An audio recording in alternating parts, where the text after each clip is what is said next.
Okay, well, thank you very much, everyone, for coming to our next session. I'm very excited that we have both Nicole Kalms and Derlie Mateo-Babiano joining us for this session. So this session is under the title of Action in the Field, Feminist Practice. I should take a step back and firstly introduce myself. I'm Anna Hurliman. I'm a senior lecturer in urban planning here at Melbourne University, and I'm also the Assistant Dean for Diversity and Inclusion and have been involved in organising this conference with Justine and Julie. So this next session will be talking about equity and transport. So I guess the provocation for this theme is thinking about how practitioners and researchers help create more equitable built environments which welcome and support those that are underrepresented and disadvantaged in our community. So this focus is on equity and transport. So what I'm going to do is firstly introduce our two speakers, then they're going to spend about 15 minutes each presenting some of their work, both research and practice. Then we'll have a roughly 15 minute or so conversation and then open it up to questions from the audience. So just to give you a bit of information on the running of the session today. So Dr. Nicole Kalms, she's an Associate Professor in the Department of Design and the Founding Director of the Monash University XYX Lab. The XYX Lab operates at the intersections of gender, identity, urban space and advocacy, bringing together planners, policymakers, government and stakeholders to make tangible the experiences of underrepresented communities in urban space. She's the author of Hypersexual City, The Provocation of Softcore Urbanism, which was published by Routledge in 2017. She regularly writes for a diverse non-academic audience and is frequently invited to also speak to the public about sexuality and urban space at major national and international cultural institutions. So thank you for being here and sharing your knowledge with us today. We also have my colleague, Derlie Mateo-Babiano. Dr. Derlie Mateo-Babiano is a senior lecturer in urban planning here at the University of Melbourne. She's an architect, urban planner and also transport planner. She leads the Women in Transport Leadership in Australia Knowledge Network, which is dedicated to empowering women and developing a critical mass of future transport leaders in Australia and Australasia. Derlie's research explores how the intersections of people, land use and transport create specific transport mobility and accessibility challenges and opportunities for positive place-based changes. She investigates the influence of built environment on transport participation and argues that encouraging behavioural shifts to active forms of transport is vital to achieving more sustainable and inclusive cities. Thank you, Derlie. I know how busy you are for coming here today. So what we'll do, is we'll start. I think, Nicole, you're going first. I'm going to take a seat back down here to watch the presentation, but we'll come back up for the conversation later. Okay, me too. Thanks, Anna. So thanks everybody for being in this session. This afternoon I'm going to be speaking about public transport and the XYX Lab's recent, very new project in Victoria to really think about how we're understanding the experiences of women and girls in Victorian public transport spaces. But I'm just going to start with a short video.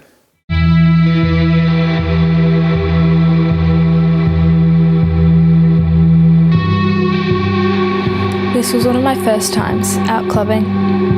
My friends and I were on a train and I was with a girl and we were being pretty affectionate. Out of nowhere, a man took a couple of steps towards us and started yelling really angrily, really aggressively, looking for a confrontation. I didn't know what to think. In that moment, I was really aware he was targeting us because we were all gay and because I was a woman with another woman. And it just made me feel terrified and hopeless because I had assumed that I would be safe out in public with my friends. But clearly, I'm not.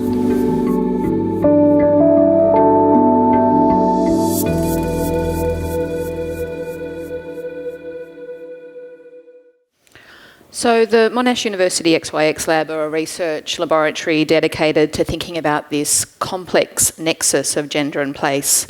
And we're an interdisciplinary research team, and over the past few years we've been developing expertise and relationships in the public transport sector. And our purpose here is to really think about how our silos in architecture, in urban planning, are really changing in purpose. And so we really are thinking about how interdisciplinarity kind of starts to shape the ways that we might practice, both as practitioners but also as researchers. We are a team of 10 researchers, and the work that I'm talking about this afternoon is the kind of accumulation of all of those different people coming together to form the XYX Lab.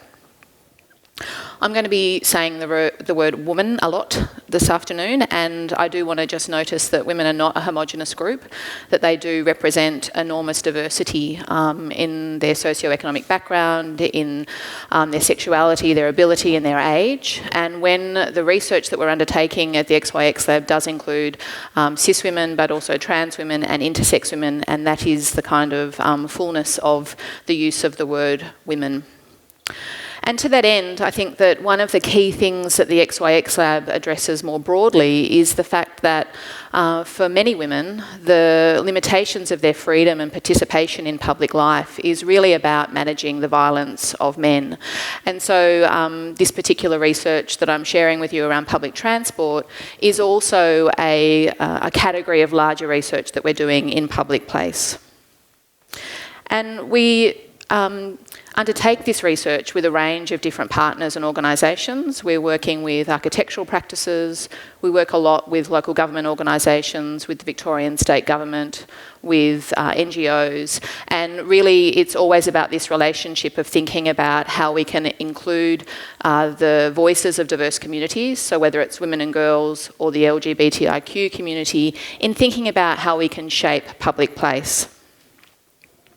And with regard to public transport, I think there's a really critical thing that we're trying to understand with our partners, and that is that there's a lot of research around crime statistics, stuff that gets reported to police, but there's a huge gap in what goes unreported. And really this has a lot to do with really understanding women's very complex experiences of urban places and spaces, but it's also about this idea of the perception of safety, which for every woman is a very complex thing to navigate. And it relates to her previous experiences, it relates to any kind of safety measures she may have taken, it relates to things that she's heard in the media, to things that she's discussed with friends. And so it's a very complex thing to think about in terms of perceptions of safety, and it plays out in a really particular way in public transport spaces. So I think one of the things that has kind of led to our emphasis in public transport has been the work that we've been doing both locally and internationally around this idea of what makes a place unsafe or bad. And to kind of jump to the end story, what we discovered is that public transport spaces are one of the worst places for women and girls internationally. So you can see a slide here that is showing you the experiences of sexual harassment in Derlie, Kampala, Lima, Madrid and Sydney. This is across 5 continents, and what dominates young women's experience is their experiences of sexual harassment.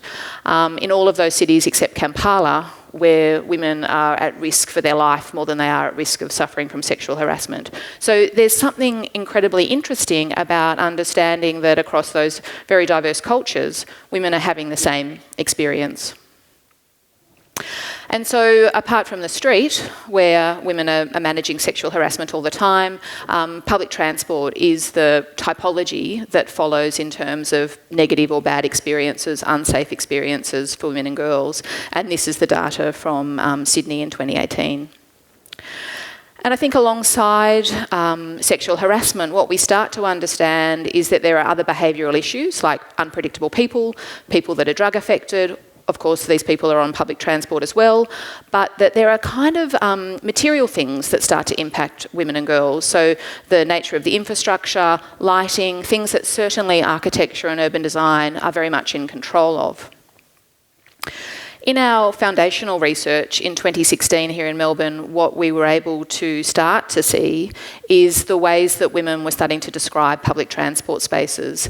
And they said things like, stations are safe, but the areas around them are unsafe. The infrastructure to get to them are unsafe. Some of the lines in their entirety are unsafe. And so we had some clues about what was happening here in Victoria in terms of public transport with that research from a couple of years ago. And I think we used that foundational research to actually leverage this new project, TramLab, which we've been undertaking for the majority of this year, and it will continue into next year. And it's a research project that is in collaboration with La Trobe University and RMIT, and it's the whole of Victoria, even though it's called TramLab, it is the whole of Victoria, all systems, all public transport, trains, trams, buses. So we are charged with really thinking about how we can understand the safety issues faced by women and girls across Victoria. And many of you, of course, know Jill Mathewson, who's a key senior research fellow in the XYX lab, and she's been undertaking a lot of the foundational research, an international survey of best practice across places like Scandinavia, of course, but also in developing countries, to see what are the things that are evidence-based that may indeed change the situation that we're faced with here in Victoria. And I think that what we very quickly came to understand is that this isn't a new issue, and researchers have been writing about public transport and gender inequity for over 50 years in terms of really trying to understand how we might impact gendered experiences of public transport. And so part of our question is, why are we still here? Why are we still struggling with this? And we have a few clues around people's anxiety to want to deal with gender issues in urban place and space, and a general lack of empathy around these issues. We also know that public transport is dominated, even more so than urbanism and architecture, by men, and a kind of reliance on technology and a tech kind of thinking. So we're really kind of very challenged with the work that we need to do. We're also very conscious of a recent report by Carolyn Witzman from Uni Melb, who really noticed the very complex situation that we have here in Victoria. So it's a very uncoordinated railway system in Victoria. There's over 16 stakeholders, and there is no reporting or accountability around sexual harassment and violence against women on the service. There's no kind of unified way of thinking about that.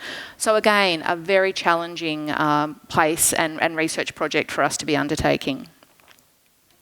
And so we know that we're very interested in spatial factors, but we absolutely can't remove that from the behavioural factors that come together in very crowded, and this image is the very crowded, but also the very desolate and isolated spaces of public transport.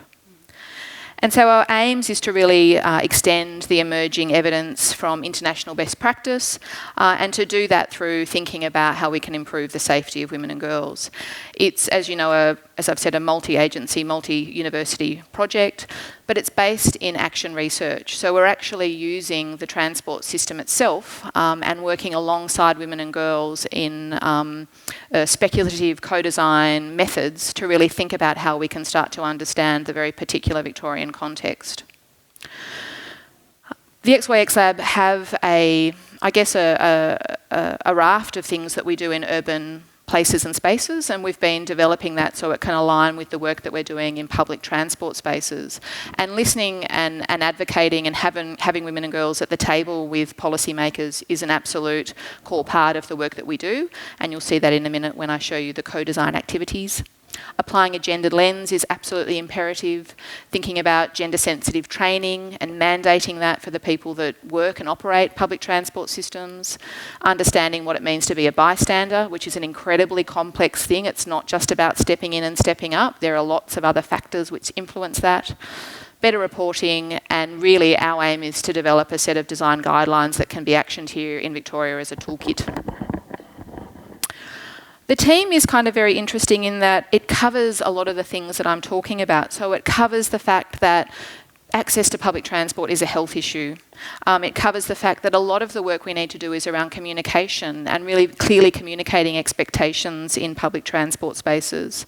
We also have people who are working in digital advocacy, in activism, in spatial practice, in speculative design. So all of these people are a key kind of factor in making this project take shape.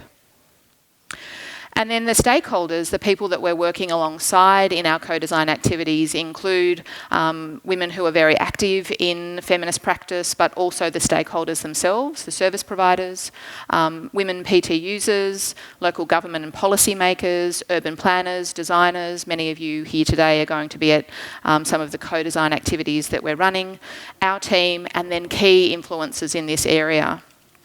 And what we do is we bring all of these different people with very different views of exactly the same problem together into a co-design process. And we'll do this several times, but we have a very enormous one coming up next week where the user, the researcher and the designer come together. And this diagram is kind of showing them as a kind of non-hierarchical designing process. But actually, I think a better way to describe it is that the designer, the expert, gets demoted for the day, and the woman, the females with lived experience, they actually get elevated as experts in this co-design process. And so it looks a little bit like this, with lots of bespoke materials, people who don't see themselves as designers actually then coming together to solve problems, in this case around public transport issues. There's a lot of use of personas, of thinking about how stories kind of play out and how they influence design. There's a lot of discussion, there's a lot of making, and we code all of this data. We look at all of the solutions to produce kind of findings and to continue the processes that we work with. We're specifically looking at communication campaigns, of which we've seen a few over the last year around public transport. We're thinking and working with reporting tools, with gender safety audits that can be deployed on public transport spaces. A critical key issue is CCTV, which is really relied upon in public transport space, but has very little evidence as a kind of feminist or gender sensitive tool, as well as surveillance and AI. PSOs are a core part of women's safety, and we're really thinking very carefully about what works about PSOs and what is actually quite problematic. We're thinking about female-focused transportation, which isn't just about the user's experience, but also how we can elevate the experience of drivers and people that work for the public transport service providers, because the inequity within those organisations actually reflects what's happening on the outside in terms of customer service. And of course, we're thinking about transport design. And the idea is that there's a kind of probable place where we're moving towards if we just stay where we are. If we just kind of keep going, we kind of can predict the shitty experience that's going to continue to happen for women and girls on public transport spaces. But if we can think very carefully about what the evidence base is internationally, apply it to the Victorian context, then we can start to move towards a preferable future that can tweak some of the things that are ahead of us.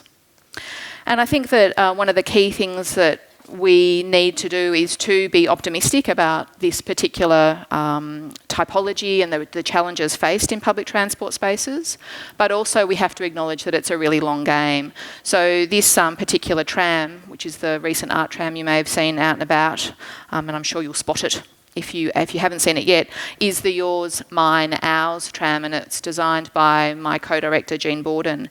And it's really about describing a shared responsibility that we all have for thinking about public transport design and spaces and places. And thinking not just about the material of public transport, but also about the policies, the behaviours, the expectations, and the accountability that we all need to share. So stay tuned for TramLab, and in the next 12 months you'll be seeing the kind of media face of the project, the prototyping, the recommendations, the toolkits, the launches of those toolkits, which you'll all be invited to, and some stuff to share back. Thank you. Yeah. Thank you, that was good. Okay. Yeah. So good afternoon, everyone. I'll be talking about equity in transport as well, but probably from a different setting, so a different geographical setting. A lot of my research has been on Australasia, mainly Asia before, but then since I moved here, I've kind of encompassed as well, Australian research. Okay. So I'm Derlie Mateo-Babiano, as I've introduced earlier. So To start, good afternoon, everyone. At the close of the 19th century, the feminist Susan B. Anthony spoke about the emancipatory role of cycling for women. So according to her, cycling gives women a sense of freedom and self-reliance. Yet 120 years later, women's fundamental right and freedom to move in her own terms, particularly to access opportunities and other socially valued community resources, remains elusive. Thank you very much, Anna, for inviting me here to share this time and space with all of you who are, very much into addressing women's special injustice in cities. And today, what I'm going to do is I am here to tell my own story about my lived experience in being a female user as well as researcher in several Asian cities. So the main aim really of this, the purpose of this talk is really to weave together snapshots of women's travel behavior to portray a more holistic account of the changing nature of women's travel in selected Asian cities. And as you know, half of the Asian population, and of course globally, 50% are women. However, we have persistently experienced exclusion because of a gender-blind approach to transport planning. So we assume that transport is gender neutral. And particularly in Asia, when I was trying to understand the travel behavior of Asian females, was the lack of gender disaggregated data which differentiate how women experience transport differently from their male counterpart, and how this difference have changed over time. And because of this lack of data, it makes it difficult to make well-informed decisions to shape more gender-responsive and more inclusive transport system for all. So in this presentation, I will be using and drawing upon Hickman's classification of transport users, so a generic transport user, which I argue could also embody those in other developing cities. So this is for Metro Manila, where I am originally from, as a jump-off point to confirm my own lived experience across different life stages. So the public transport advocate, the individualistic car driver, the frustrated traveler, as well as the comfort-seeking traveler. So Hickman described the public transport advocate as someone who depends on public transport for their daily mobility. So like 50%, 80% of the Philippine population, as I was growing up, my own mobility was catered for by the suite of formal, but more significantly, informal transport in the two neighborhoods I grew up in. So the photo on the right is Tacloban City, which is in the Visayan region in the central part of the Philippines. You can see from that photo that there are tricycles as well as jeepneys. Not sure if this works. So that's a jeepney, and this is a tricycle. On the left side, on your right side, you would see this is in Metro Manila, where I was where I was an undergraduate student at the University of the Philippines. So during my growing up years until I came to Australia, my family and as well as myself did not own a car, and I didn't know how to drive. Because of the ubiquity of public transport, both formal and informal, I didn't really need to learn how to drive, because basically the informal transport provided that need for mobility. I also lived in Bandung, Bangkok, and Tokyo as part of my formative professional life, I guess. And formal trains, buses, and taxis, as well as informal angkot, ojek, and becaks were embedded in the transport landscape. In these cities, enabling access to opportunities, particularly for women. In fact, a survey done by Hyodo et al. Asked respondents about their different modal choices. And in each of those cities, respondents mentioned up to 20 modal types. As Yuteng in her study reports, many countries are characterized by availability of paratransit systems, like taxis, auto rickshaws, non-motorized rickshaws, etc., which served the needs of women to a greater extent. However, these modes do not form part of the mainstream government run transport planning policies and programs.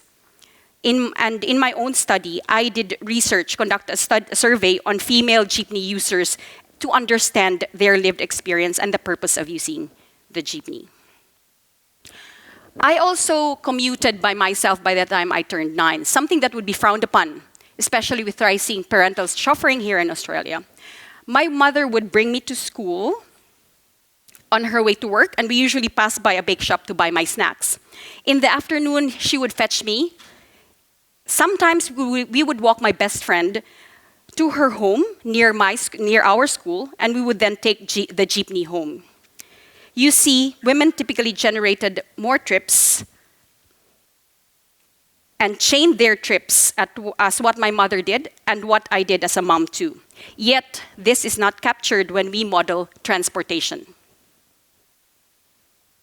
This figures compares the trip generation rate of men and women in different age groups.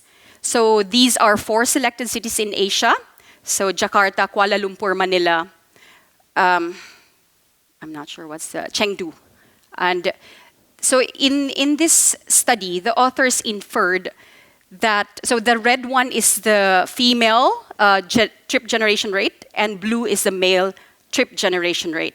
As you can see, except for Kuala Lumpur, men in most cities had lower trip generation rate than women.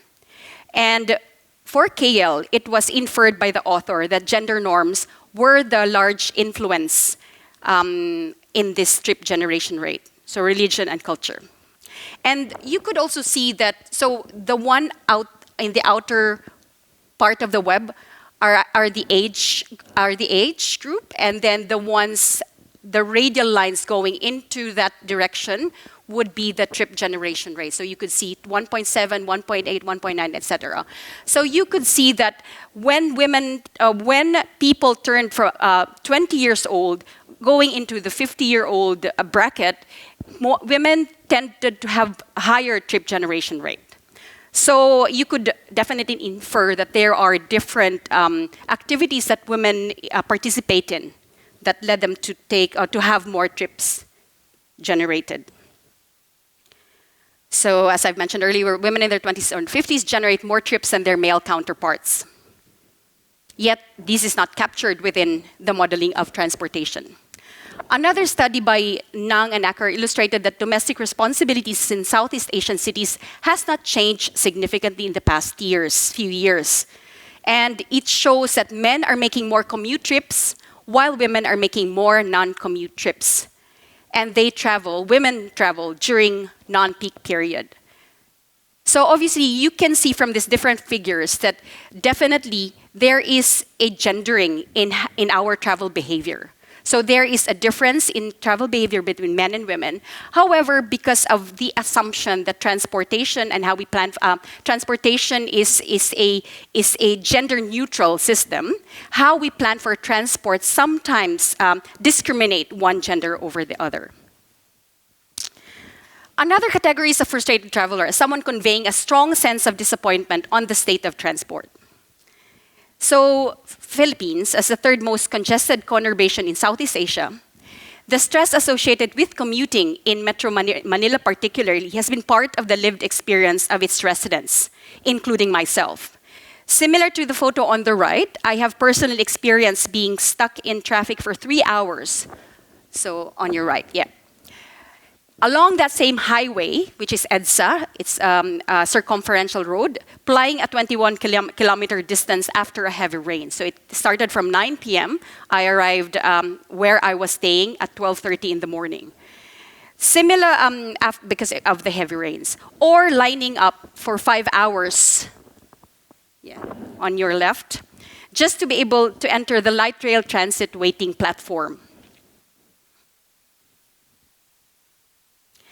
So another lived experience in the public transport back in the Philippines. So in a global comparative study led by Professor Vanya Sekaris and Professor Anastasia Locaito Sideris, which I am honored to be part of, I focused my examination on the sexual victimization experienced by college students in Manila. So that is the same study that Professor Carolyn Weitzman did here in Melbourne, while I did the one in in Metro Manila as well as in Indonesia. I found that the experience of sexual violence and harassment of either verbal, nonverbal, or physical is deeply gendered across the 3 transport environments. So when we say transport environment, it actually encompasses both the walking, waiting, or riding environments. So for instance, you can see from this figure on the right is the walking environment, the waiting environment, and the riding environment. And you can see it cross compared to gender. And you can see that within the walking environment, such as going to and from the bus stop, women experience verbal harassment, mainly whistling. Men, on the other hand, experience nonverbal harassment, mainly stalking and unwanted sexual looks or gestures. And so this difference in experience of the same built environment is very interesting to unravel. So another type is the individualistic car driver. A strong supporter, as Hickman defined, it's a strong supporter of new infrastructure for highways as a means of providing more space for cars to address congestion. As I've mentioned earlier, I didn't know how to drive, right? So it's just in Australia that I actually learned how to. But what is interesting is understanding what motivates car buying intentions in Asian countries. So this study in Asia looked at both male and female and their intention to buy cars and what was motivating them to buy that car. So what would be interesting is that there's an equal force of future buyers so as you can see in Europe, I can see it here, it's always equal, 40 something and 50 something, sorry, I can't see it clearly here. Yes, so in China, 55% men versus 45% women, and Thailand, 52% men versus 48% women. So understanding what motivates them to buy cars in the next year or so is important in terms of how do we advance sustainable transport within the cities. Yeah. So 10 years ago, as an Australian immigrant, that's actually when I learned how to drive a car. The reason why I had to learn how to drive and buy my own car was mainly for practical purposes. I needed to pick up my daughters from daycare and school when I was back in Queensland, and my transport needs were not well supported by the current public transport system, wherein all public transport has to go to the CBD and then out again. And for a distance of 6 kilometers, it took me an hour and a half because of congestion just on that day. And I have resolved to learn how to drive a car. So the fourth type is the comfort-seeking traveler. This one places utmost importance to specific attributes of transport, such as convenience, comfort, and the possibility of productivity whilst traveling. So this is interesting because as we move into a more autonomous vehicle-focused world, we could imagine the possibility of actually all the vehicles being autonomous, and the intent to purchase autonomous vehicle would be increasing. But looking at Asia, what we are looking here in Australia is quite different from what we are looking at Asia, wherein we're looking at digital disruptors that may alter behaviors and cultures. And in a way, it is being hypothesized to better respond to women's needs. However, when we were looking at its adoption and uptake in different economies, so for example, ride sharing, the use of digital disruptors, for instance, apps, were not really as high as we would expect. And the reason for that is really the low internet penetration as well as smartphone ownership within these cities, these countries. So for instance, in India, only 11% has access to internet. Indonesia, only 22%. Philippines, 32%. Thailand, 30%. And Vietnam, 34%. So it's quite low. Right? So anyway, I've used Hickman's classification of transport users as a way to understand travel behavior and the changing travel patterns within Asian cities. And I think it was useful in reflecting it using my own lived experience. I hope I have shown that the lived experience can be an important data set to deepen our understanding of women's travel behavior, maybe not just in the Asian context, but also here in Australasia. So, but the challenge remains. The importance of having a robust gender disaggregated data set remains an important first step to gain a more nuanced and fundamental understanding of gender disparity in transport within the Asian context. So, what proportion of the population have access to public transport, both formal and informal? How many have reported being victim of sexual violence? As Nicole's presentation earlier, we see that in Asia as well as in other regions, there's really that high reporting of sexual harassment and victimization. But what's the figure? How do we allocate our public open spaces in our city? If we don't, understand and learn these figures, it would be very difficult for us to come up with a more gender-responsive way to address issues and challenges within our public transport cities, ergo the whole city. So going back to what the American civil rights leader Susan B. Anthony said in 1896, "I rejoice every time I see a woman ride by on a bike. It gives her a feeling of self-reliance and independence the moment she takes her seat and away she goes." The picture of untrammeled womanhood. Our desire as women, our desire to freely choose our own mobility is as current today as it was during Miss Anthony's time a century ago.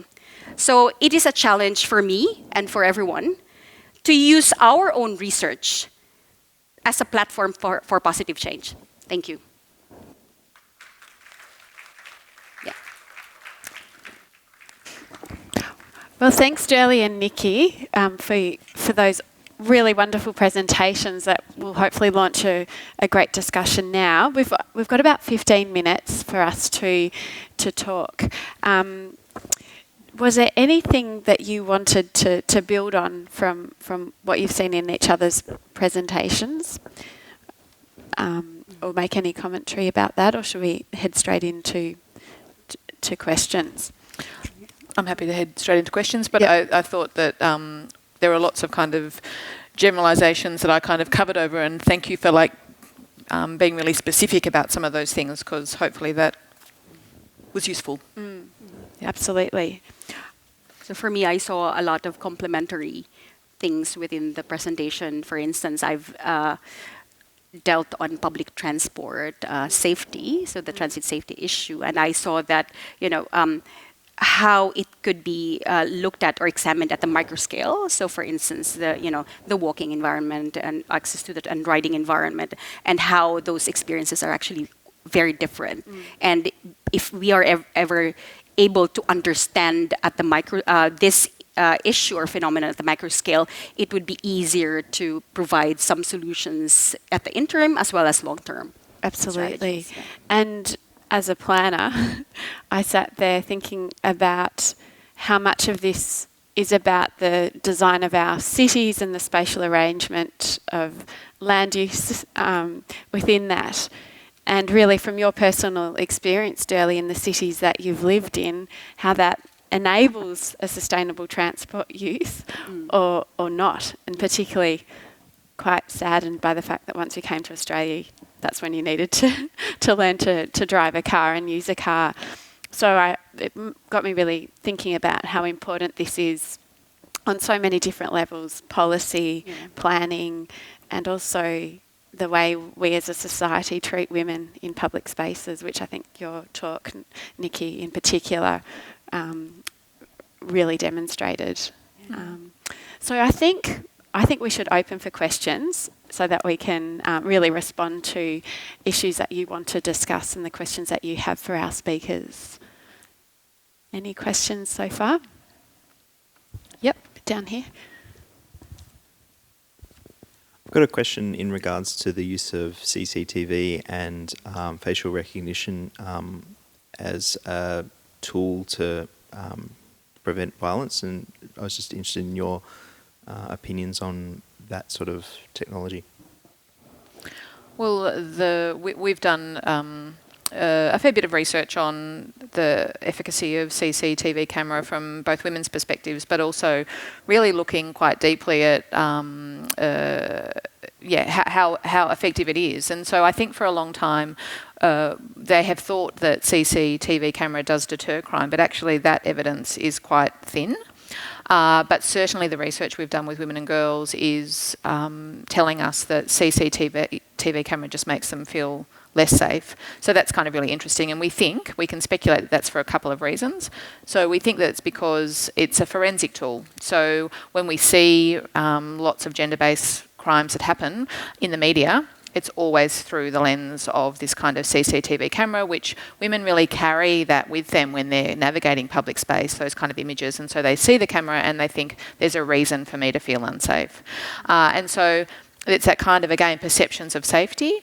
But also if you combine that with the fact that it doesn't have a very good evidence base, and it's the absolute main thing that local councils are doing all the time with great expense, we should be very concerned about that. I mean, I just think together there's a massive rethinking needs to happen, and the reliance on it that we hear from our local government associations is just huge. So I think it's incredibly problematic, and we hope that we'll be able to really kind of proof that we need to think of better solutions. Yeah, I agree. But just to add to that, I think, I do agree that the research shows that it's really thin on how, because I think that I agree that there is a huge reliance on it because it's easier to measure and capture, right?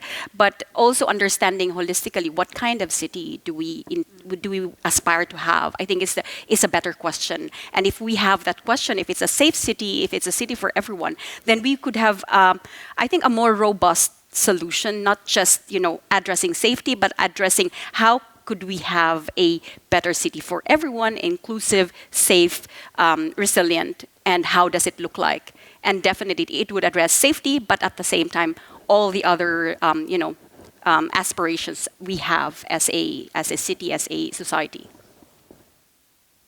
I think there was another question here in the middle. Yeah. Hello, thank you both for sharing your presentations. I had a question around how you define the different types of harassment or assault that happens in public transport, and also the bigger question of the number of assaults or the types that go unrecorded or that go unspoken about, particularly in kind of systems that don't acknowledge certain types of assaults versus others as, on a hierarchy level type situation. So how do you kind of get around those sorts of problems? We, so I just showed you that one data set across those 5 cities, but actually we have mined each of those cities very carefully. I have talked a lot about that research at a couple of different Parlour things, and so I was trying to direction things towards something new. But, for example, and Jill, who's sitting in front of you, you can discuss this happy topic over drinks. But we know, for example, that catcalling is actually as high as being stalked. And that happens a lot, and that women are actually managing then, if they decide to call back to some kind of what seems to be just a bit of fun catcalling, then things escalate quite seriously and quite quickly. And so and women don't necessarily know when something's going to escalate. So something that seems quite light is something that can turn into something quite serious quite quickly. So we code for verbal sexual harassment, we code for non-verbal sexual harassment that can be threatening in terms of its physical thing, like stalking or being chased or followed. There's also things like being having someone masturbate in front of you, being shown digital pornography on public transport, and then of course all the way through to physical forms of sexual harassment. But as Jill has really interestingly pointed out, we always assume that physical sexual harassment is the worst kind of thing that can happen to you. But if you hear Jill talk about it, she will tell you that someone patting you on the bottom actually may not be as scary as being curb crawled or followed home or being chased. So we've really got to think very carefully about how we understand these reports and the categorisation of them. And we certainly have very deep data that I'd be happy to share with you about the definitions, and then about how they kind of play out for young women at least. Yeah, so just adding to what Nikki mentioned. So for the study that I was involved in with Carolyn, so how we define it is based on the UN definition. So it can encompass that whole, catcalling, or you just, looking at you like in a way that you don't feel comfortable, up to rape and assault. So the whole, but we've kind of categorize it into three: is physical, nonverbal, and verbal, and across that 3 transport environments as well. And the 3 transport environments has been defined by Anastasia Locaito-Sideris as part of that whole 17 city comparison study. So a book is coming out next year to kind of encompass that study in the different cities. Up here, there's a question. Yep.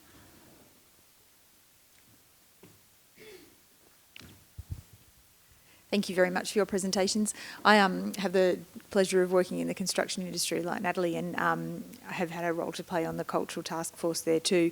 One of the things that we focus on, including in the National Association of Women in Construction, which is a professional association of which I'm a director, is behaviour. And I wondered, to the extent, or could you talk a little bit about how the work that you do in architecture could have an impact on the behaviour of perpetrators, rather than just, as an example, the safety of women? How does the way that you design public transport infrastructure, including the vehicle and the train stations, how does that have the potential to modify the behaviours that we want to change? I mean, I think that a really important part of understanding public transport space, and I was going to say it a bit earlier, is that so architecture and design can't solve dreadful behaviour and random acts of sexual violence. But what I think we need to understand is that the research that we've been doing at the XYX Lab really closely aligns the fact that there's a tendency for particular behaviour to occur in particular typologies. So therefore we can't assume that there's no relationship. So certainly the street is dominated, but public transport, because of its proximities, of the proximity of bodies, becomes a place where perpetrators actually that's a very active place for them. So we also then have to assume that there are things that we could do that have a kind of spatial consequence that might start to change that. And certainly a really basic one like overcrowdedness is one that we can see might affect the capacity for perpetrators to act anonymously and to kind of get away with the things that they're doing. So I think, though, that we also have to understand that spaces shape behaviours as well, and that there's a relationship between them. So to only think about the material architecture as a mistake, and to also only think about spaces as being objects and artefacts, is also a mistake. One of the biggest things we know works is communication campaigns, telling both the perpetrators that their behaviour is unacceptable and hopefully in very good cities illegal, also what the consequences are. You also need to tell women and girls what sexual harassment is, because young girls are so used to being sexually harassed, over a third of them are so used to it that they see it as a normal part of navigating city life. So you have to define it so that they have an expectation that it's unacceptable. So communication campaigns are one of the really successful things that we can do. Again, not architecture per se, but part of the shaping of space. I think to that end, and for those of you who are visiting Melbourne, the Respect Victoria public transport campaign, I think, has been very successful. And for those of you who haven't had the pleasure of seeing the posters of, 2 blokes, they happen to be, but friends on a tram, one of them's ogling a woman and the other one says, "Hey, don't do that, leave her alone." Very short, sharp conversation, but no pain is felt, I think, and they've called it out. I think that... So there's no evidence to suggest how successful that campaign is yet. And it is kind of relying on a bystander mentality, which is this whole thing that we're seeing a lot at the moment. Men step up and step in and do something. There are criminologists who will tell you that when you do intervene, it can be very dangerous. We also know that drivers can't intervene because they're not allowed to from a legal OH&S point of view. So I think it'll be interesting to see how that campaign does play out. But yeah, it is on public transport, and that is certainly a good thing. Did you want to add something or go to another question then? There are lots of questions. Yeah, lots of questions.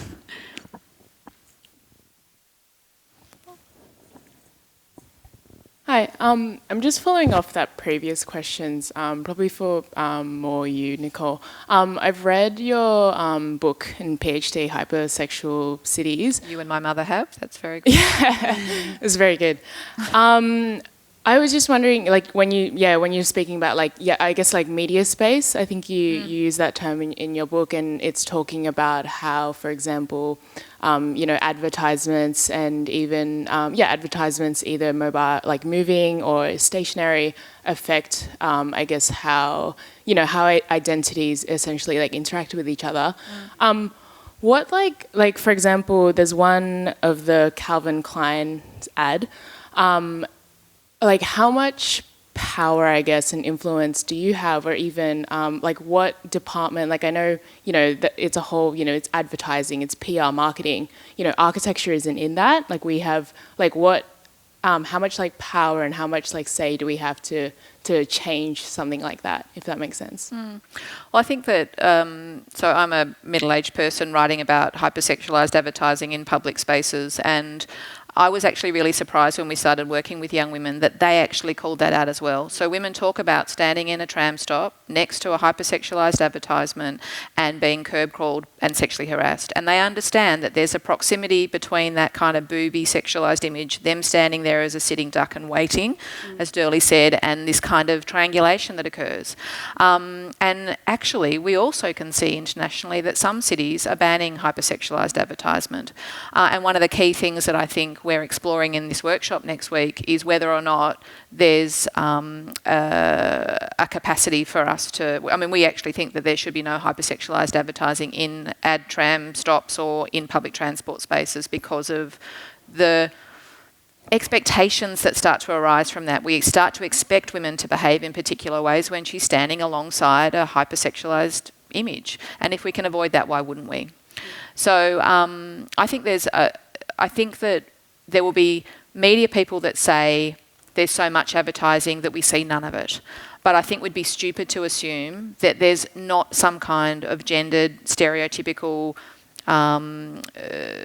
stuff that happens within urban spaces when we're surrounded by images like that, particularly in typologies where sexual harassment is prolific. So it's certainly something that we're exploring in the work that we do. Thank you. We'll take one more question that's just here and then we'll wrap it up.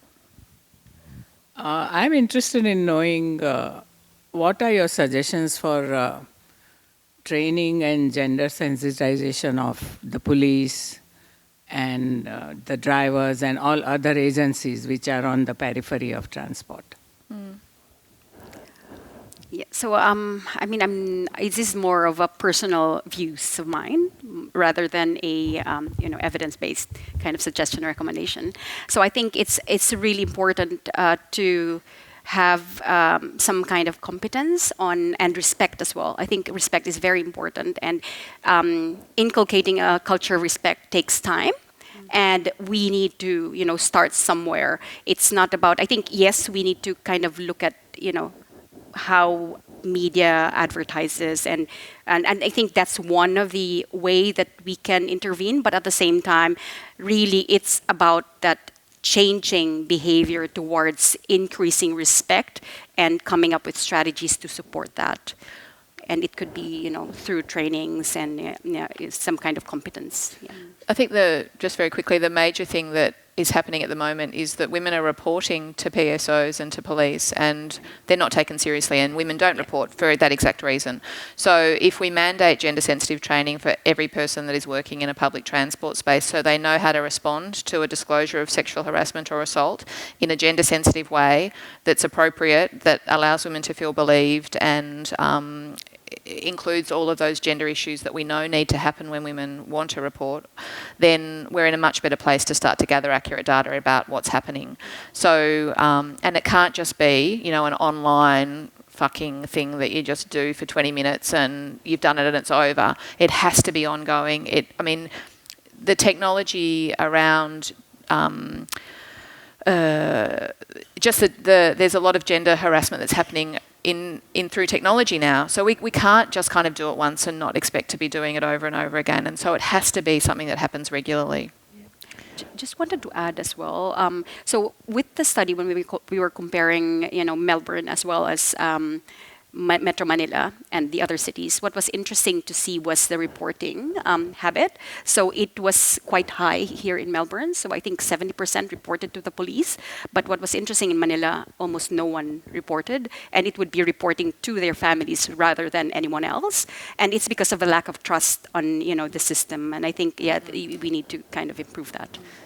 Well, thank you both very much for really insightful presentations that you made. And I think while we were focused mainly on gender equity, there were lots of other equity considerations that got raised to do with age, life stage, sustainability, culture, developing versus developed countries. So I think that was really important. And thank you also for your questions. Is there one last thing you wanted to say that you feel you haven't said before we close? Was that one last message or? I think we've probably covered it all, but I wanted to give you that opportunity in case. Yeah, I think it's really about developing a respectful culture wherein we can trust with one another to, to lead us to a more inclusive city, I think. Yeah, and I guess another key message was that there might be some short-term answers and then some longer-term ones as well. Yeah. Great. Okay. Thank you all very much. Thank you.